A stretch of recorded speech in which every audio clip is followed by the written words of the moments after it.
Habari yako na karibu katika video namba 6C ya kozi ya Colonial Economy after World War II. Mimi ni Teacher Ninja. Na katika video namba 6C tunakwenda kuzungumzia kuhusiana na aims of Groundnut Scheme part 2. Tunaenda kuzungumzia malengo ya mradi wa kilimo cha njugu sehemu ya pili. Kwa hiyo katika sehemu ya kwanza tulienda kuzungumzia kuhusiana na malengo mbalimbali aliyoyalenga Mwingereza katika uanzishwaji wa kilimo cha njugu. Na siku ya leo katika video hii tunaenda kumalizia malengo makuu matatu ambayo Mwingereza aliyalenga wakati wa baada ya vita ya pili alipoanzisha kilimo cha mradi wa njugu katika maeneo makuu matatu ya koloni la Tanganyika, yani maeneo ya Urambo, maeneo ya Kwimba pamoja na maeneo ya Nachingwea. Twende tukaangalie moja kwa moja lengo ambalo alililenga. Lengo lake la kwanza ambalo tunasema groundnut was needed as engine.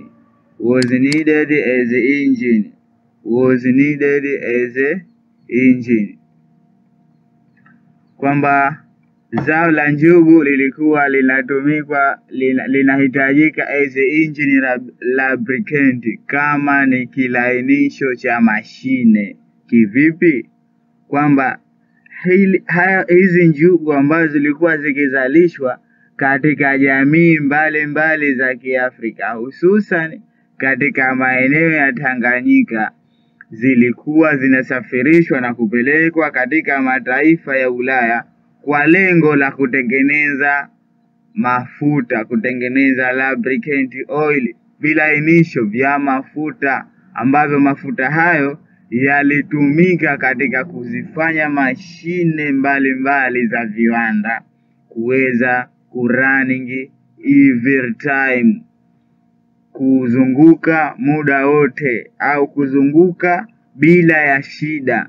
Kwa hiyo Mwingereza akaonelea wazi ya kwamba wakati katika njugu napata mafuta ambayo yananiwezesha mimi kuvifanya viwanda vyangu viweze kurani bila ya tatizo lolote au kuzunguka muda wote bila ya shida yoyote, akaamua kuanzisha kilimo cha njugu ili kuzalisha mazao ya njugu ya kutosha kwa lengo la kutengeneza mafuta ambayo atayatumia katika kuzungusha mashine za viwanda katika taifa lake la Uingereza.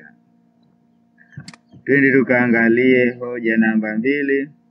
Hoja namba 2 inasema to attain groundnut oil, kwa ajili ya kupata mafuta yanayotokana na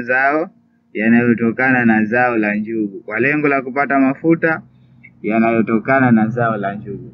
Kwa hiyo taifa la Uingereza lilianzisha kilimo cha njugu ili kuweza kuhakikisha ya kwamba wanazalisha mazao ya njugu ya kutosha, ambayo walikuwa wanayatumia kwa ajili ya kwenda kutengeneza mafuta, na mafuta hayo yalitumika kwa matumizi mbalimbali. Waliyatumia kwa matumizi ya kupikia na waliyatumia kwa matumizi ya kuweza kuzungusha mashine, na katika kupikia waliyatumia katika kupikia vyakula mbalimbali ambavyo mwanadamu alikuwa anavitumia kwa wakati huo.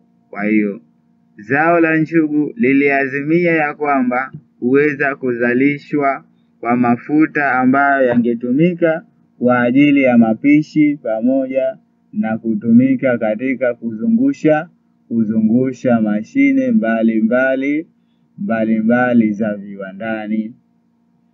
Na hoja ya mwisho unasema to boost colonial economic production, huongeza uzalishaji wa kiuchumi.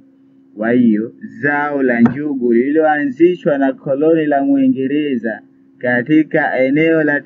katika maeneo ya Tanganyika liliazimia au lililenga zaidi katika kutanua Colonial Agricultural Scheme in Tanganyika kwa lengo la kutanua uzalishaji wa kilimo au miradi ya kilimo katika eneo la Tanganyika. Kwa hiyo mradi huu ulilenga zaidi katika kuongeza uzalishaji wa kikoloni katika maeneo mbalimbali ya Tanganyika, kwa sababu hayo mazao yaliyokuwa yakilimwa kwa wakati huo yalikuwa hayatumiki kwa ajili ya manufaa ya Muafrika, bali yalikuwa yanasafirishwa kupelekwa katika mataifa ya Ulaya. Kwa hiyo hali hii iliongeza chachu ya wanajamii mbalimbali kulazimishwa kulima kilimo cha mazao ya njugu ili kuweza kukidhi mahitaji ya serikali za kikoloni katika mataifa ya Ulaya. Asante sana, na tukutane katika video namba 7 ambapo tutakuja kuzungumzia vitu vingine vinavyohusiana na groundnut scheme.